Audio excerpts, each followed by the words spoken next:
Hello everyone. ఎండాకాలంలో చిటికలో ఒంట్లో వేడిని తగ్గించి తక్షణ శక్తినిచ్చే ఈ బార్లీ జావను 2 విధాలుగా ఎలా చేసుకోవాలో చాలా సింపుల్ ప్రాసెస్లో చూపించబోతున్నానండి. సాధారణంగా బార్లీ జావ అంటే మనందరికీ తెలిసిందే కదా. బార్లీని కాసేపు నానబెట్టి తర్వాత అది నీళ్లలో మరిగించి ఉడకబెట్టి ఆ బార్లీ గింజలను డ్రైన్ చేసి అందులో కొద్దిగా పంచదార లేకపోతే మజ్జిగ కలుపుకొని తాగుతారు. అలా కాకుండా ఆ బార్లీ గింజలు వేస్ట్ అవ్వకుండా అలాగే ఆ బార్లీ గింజలతో వచ్చిన ప్రోటీన్ కూడా మన లోపలికి వెళ్ళి టమ్మీ ఫిల్ చేసి కడుపులో హాయిగా ఉండే ఈ బార్లీ జావ రెసిపీని చూసేయండి. మరి ఇందుకోసం మనం ముందుగా ఒక ప్యాన్ తీసుకొని అది కొంచెం హీట్ అయిన తర్వాత కొన్ని బార్లీ గింజలు వేసి లో టు మీడియం ఫ్లేమ్లో ఇవి వేయించుకోవాలండి.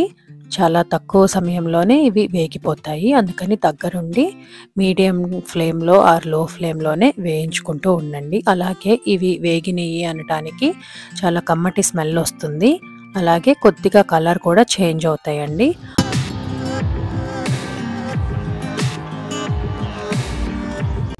ఇవి వేగుతూ ఉండేలోపు పక్కన ఒక బౌల్ తీసుకొని ఒక 1 స్పూన్ ఆఫ్ చియా సీడ్స్ తీసుకొని ఇందులో కొద్దిగా నీళ్లు వేసి నానబెట్టుకోవాలండి. చియా సీడ్స్ లేని వాళ్ళు బేసల్ సీడ్స్ కూడా వేసుకోవచ్చు, అంటే సబ్జా గింజలు అంటారు కదా, అవి కూడా వేసుకోవచ్చు. బార్లీ ఆ కలర్లోకి వచ్చి బాగా వేగిన తర్వాత కాసేపు పక్కన పెట్టి బాగా చల్లారిన తర్వాతే ఇవన్నీ మనం మిక్సీ జార్లో వేసి గ్రైండ్ చేసుకోవాలండి. మనం ఎంత గ్రైండ్ చేసినా కూడా ఇదైతే ఫైన్ పౌడర్ లాగా అవ్వదు, కొద్దిగా బరకగా ఉంటుంది, మన సూజీ లాగా ఉంటుందండి. అంతకంటే కూడా ఇంకొంచెం ఎక్కువగా గ్రైండ్ చేసుకున్న ఫైన్, బట్ స్టిల్ బరకగానే ఉంటుంది. మనం ఇలా పొడి చేసుకొని స్టోర్ చేసుకున్నట్లయితే ఎప్పటికప్పుడు ఇన్స్టెంట్గా కూడా ఎవరైనా ఇంటికి వచ్చినా మనం ఎండన పడి వచ్చినా కూడా బార్లీ జావనైతే తయారు చేసుకోవచ్చు.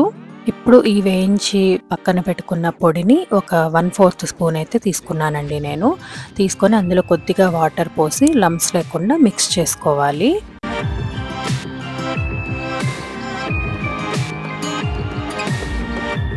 తర్వాత ఒక ప్యాన్ తీసుకొని అందులో ఈ 1/4 కప్ ఆఫ్ బార్లీ పౌడర్కి నేను ఇక్కడ 3 కప్స్ ఆఫ్ వాటర్ తీసుకున్నాను. ఈ 3 కప్స్ ఆఫ్ వాటర్ తీసుకొని అవి మరుగుతూ ఉండగా కొద్దిగా అల్లం తురుముకొని వేసుకోవాలి, లేదంటే చిన్న ముక్కలైనా వేసుకోవచ్చు. అల్లము అలాగే కొద్దిగా సాల్ట్ వేసుకొని ఈ వాటర్ బాగా మరిగించుకోవాలండి. తర్వాత మనం మిక్స్ చేసుకొని పెట్టుకున్న ఈ బార్లీ వాటర్ని అయితే ఇందులో వేసుకొని బాగా కలుపుకోవాలి. ఇదంతా బాగా కలిసే వరకు ఒకసారి కలిపి ఆ తర్వాత కొద్దిగా కరివేపాకు కూడా వేసుకుంటే ఫ్లేవర్కి బాగుంటుంది. కరివేపాకు లేని వాళ్ళు కొత్తిమీర లేదంటే పుదీనా వేసుకోవచ్చు, లేదంటే ఇలా ప్లెయిన్గా కూడా తీసుకోవచ్చండి. ఇది ఒక 5 నుంచి 10 నిమిషాలు ఉడికితే సరిపోతుందండి. అలాగే ఈ రవ్వని మనం ఒకసారి గట్టిగా ఇలా చూస్తే అది ఉడికినట్లు అనిపిస్తుంది. అంతేనండి. ఇలా బాగా ఉడికిన తర్వాత ఇది పక్కన పెట్టి గోరువెచ్చగా అయిన తర్వాత కొద్దిగా నిమ్మరసాన్ని పిండి అలాగే ముందుగా నానబెట్టుకున్న ఈ చియా సీడ్స్‌ని వేసుకొని యాజ్ ఇట్ ఈస్‌గా అలాగే సర్వ్ చేసుకున్న చాలా బావుంటుంది. లేదు అంటే నచ్చని వాళ్ళు కొద్దిగా చిక్కటి పెరుగు లేదా మజ్జిగను కలుపుకొని తాగినట్లయితే చాలా బావుంటుంది. చూసారు కదా ఈ సింపుల్ అండ్ ఈజీ రెసిపీ.